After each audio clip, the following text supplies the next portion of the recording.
You're listening to the Infinite Banking Mastery Podcast. Did you know that you could build a tax-free pool of wealth that's liquid and accessible all your life while building your retirement nest egg? Gain full control of your financial future and stop relying on the government and banks. The wealthy have already discovered this wealth-building secret. Now it's your turn to get financially secure without following the conventional wisdom that keeps you in debt to banks. Now here's your host, Valerie LaRocque. Hello, everyone. Thank you for tuning in to the show's second episode. I'm glad you're here. I have a question for you to ponder today, and it is, have you ever thought about how much of your retirement account the government will take at your retirement? At that time, when you start needing that money to live off of as your income, have you thought about how much of that you actually get to keep? Okay, so you ponder that question, and I will get into today's topic. I'm going to tell you a story today about a typical American family. Although by the end of this story, you may find that this family is actually not so typical.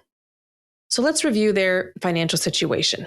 They have income of $48,000 per year, expenses at $59,000 per year, and credit card debt at $310,000. Eesh, that's pretty high. So what kind of advice would you give this family? Yikes, they're really in some bad situation. Maybe bankruptcy? That kind of jumps to mind quick.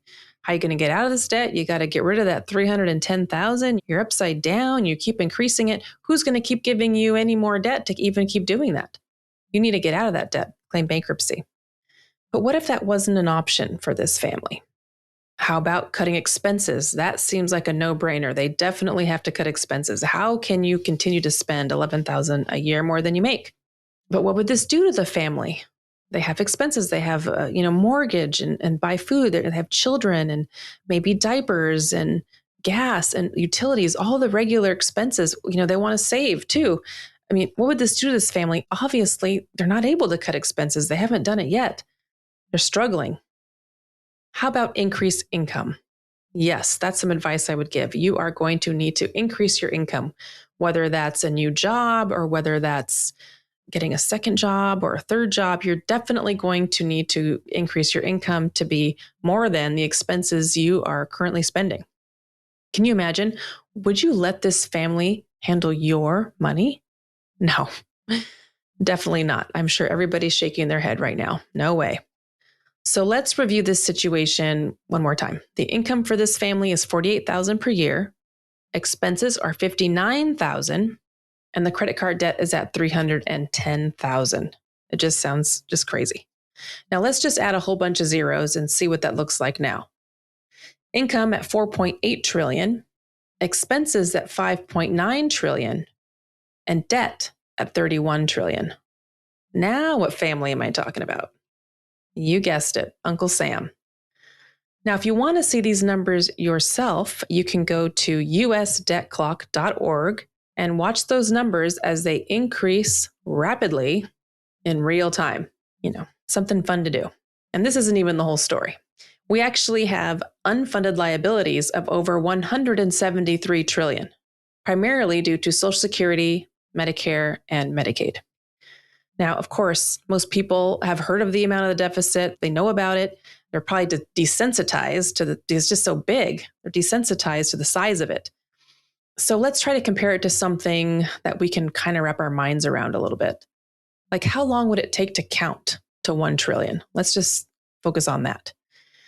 Well, it would take 31,963 years just to count to 1 trillion. So now multiply that by 31 and we have our number. Totally unfathomable just how large the number is. And we as a country, we are already 100% expenses over income. This massive debt has the liability of each U.S. citizen at over $519,000 per person. Wow. Can you imagine? Your children, you have a baby and bam, you owe $519,000. Welcome to the world.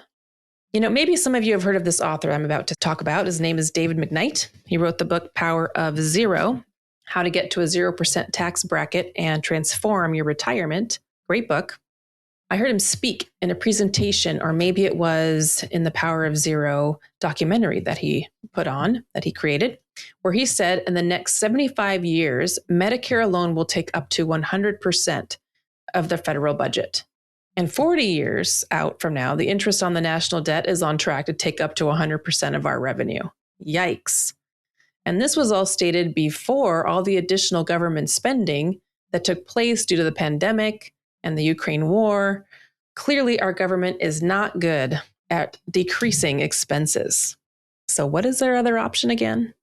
In his book, David McKnight quotes David Walker. And David Walker was the Comptroller General of the United States from 1998 to 2009. Basically, he was the CPA for the USA. And he says, based on the current fiscal path, future tax rates will have to double, or our country could go bankrupt. Now, he spoke on a national radio show and asked the crowd, why? Why would our taxes have to double? It's a 4-letter word. And everybody tried to guess. And he said, math. And here's just one reason why. Social Security. Now, in 1935, when Social Security was created, there were 42 workers for every one worker on Social Security. And the life expectancy was age 62. By 2017, there were only 3 workers for every one on Social Security. And the life expectancy was 85. Now, when it started, they didn't even expect you to live long enough to really get your Social Security. It was just kind of, a safety net just in case, but they didn't expect you to have to take any of it. And now people are living way longer and actually receiving lots and lots of this Social Security money. So our country is not good at cutting expenses, though they are good at increasing them. And if they need income, where do they go for it? Us, you and me. So now let's think again about the question that I first mentioned. And that was, have you ever thought about how much of your retirement account the government will take at your retirement when you start pulling that money, or when you start needing to pull that money to live off of for your own retirement, your income? Now, I know when it comes to saving money in retirement accounts, it is exciting to get a tax break in the current year. I know everybody wants this tax break.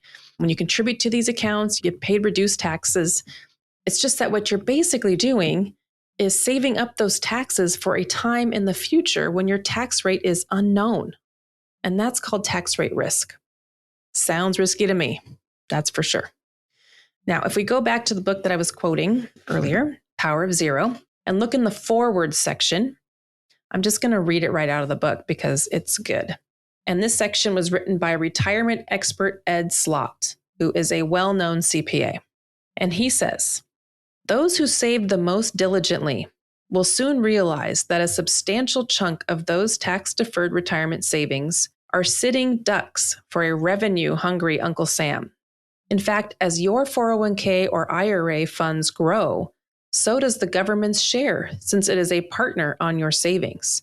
But unlike a traditional business partner, Uncle Sam can increase his partnership percentage of your tax-deferred savings whenever he needs more money. And that day is coming soon. So the question now becomes, the real question is, where do you store your cash? And we will go into that on our next episode, where I will be going over 2 ways to build tax-free wealth. Until then, please reach out with any questions to Valerie@alphaomegawealth.com. Thank you for listening in. I hope you have a great week.